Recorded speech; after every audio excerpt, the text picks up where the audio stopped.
एकनाथ शिंदे यांच्या वाचून भाजपाचं आता काही अडत नाही, नडत नाही आणि भाजपाला पुढची निवडणूक तर स्वबळावर लढायची आहे.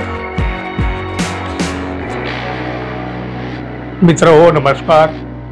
महायुतीचं दुसरं सरकार स्थापन झाल्यापासून एकनाथ शिंदे आणि त्यांचा गट भाजपा पुढं पुरता घायाळ झालेला आहे.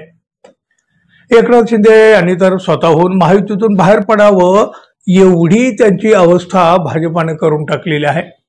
बघा, म्हणजे दुसऱ्यांदा मुख्यमंत्री होण्याची स्वप्न एकनाथ शिंदे पाहत होते, पण त्यांना आता महायुतीतच फारसं महत्व उरलेलं नाही. मुख्यमंत्री पद तर दूरच. खरं तर त्यांना महत्व द्यावं असं भाजपाला वाटायचं आता काही कारणही उरलेलं नाही. उद्धव ठाकरे यांची शिवसेना फोडणे हे भाजपासाठी महत्वाचं होतं. समोरासमोर सामना करून जेव्हा शिवसेना संपत नाही हे लक्षात आलं, तेव्हा भाजपानं वेगवेगळे डाव करून एकनाथ शिंदे यांच्या मार्फत ठाकरे यांची शिवसेना फोडण्यात यश मिळवलं. त्यासाठी बक्षीस म्हणून एकनाथ शिंदे यांना मुख्यमंत्रीपद दिलं काय बहाल केलं. अशक्य असणारी गोष्ट सुद्धा त्यावेळी शक्य झाली. आता एकनाथ शिंदे यांच्याकडील काम संपलेलं आहे आणि त्यांची गरजही संपलेली आहे. बघा, गेल्या काही दिवसापासून एकनाथ शिंदे यांच्या गटाच्या नेत्यांचे, आमदारांचे आणि मंत्र्यांचे सुद्धा वादग्रस्त व्हिडिओ बाहेर आले ना हो. या व्हिडिओमुळं एकनाथ शिंदे घायाळ तर नक्की झाले, पण हे व्हिडिओ बाहेर आणण्याचं कारस्थान नक्की कोणाचं आहे? अनेकांना यामध्ये भाजपचा हात दिसतो.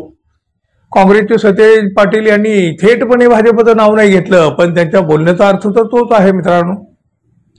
ते म्हणतात, एकामागून एक व्हिडिओ बाहेर कसे येतात ते आम्हाला माहीत नाही, पण यावरून असं दिसतंय की भाजपाला आता एकनाथ शिंदे यांची गरज उरलेली नाही.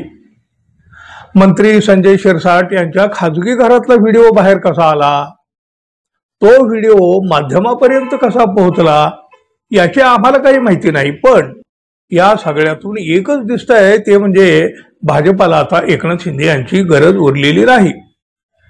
आता बघा, एवढं स्पष्ट बोलल्यानंतर शिंदे गटाच्या नेत्यांची व्हिडिओ बाहेर आणण्याचं कारस्थान कुणाचं हे वेगळं सांगण्याची गरजच उरली नाही ना. आता ते कृषी मंत्रीपद म्हणजे ओसाळगावची पाटीलकी असं म्हणणारे माणिकराव कोकाटे यांचा सभागृहातील ऑनलाईन रमी खेळतानाचा व्हिडिओ सुद्धा बाहेर कोणी आणला नाही, म्हणजे हे सुद्धा एक तसं रहस्यच आहे ना.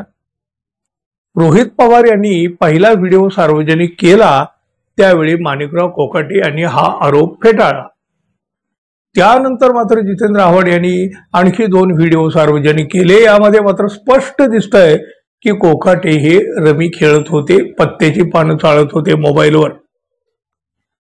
एकनाथ शिंदे यांच्या गटाच्या नेत्याचे, आमदारांचे आणि मंत्र्यांची अनेक वादग्रस्त प्रकरणं या 4 महिन्यामध्ये बाहेर आली.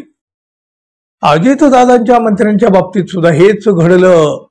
पण बघा, भाजपाच्या एकाही नेत्याचं अथवा आमदार मंत्र्यांचं कुठलंच प्रकरण अथवा वादग्रस्त व्हिडिओ सार्वजनिक झालेला नाही. भाजपात खरोखर 100% नेते स्वच्छ आहेत का हो?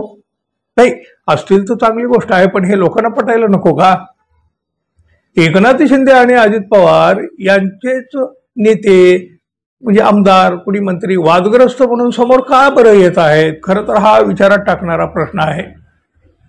मित्र म्हणून प्रेम दाखवत मिठी मारायची आणि दडवलेला सोरा हळूच काढून पाठीत खुपसायचा, अशा पद्धतीचं हे राजकारण महायुतीमध्ये सुरू आहे का, असा प्रश्न देखील अनेकांना पडतो.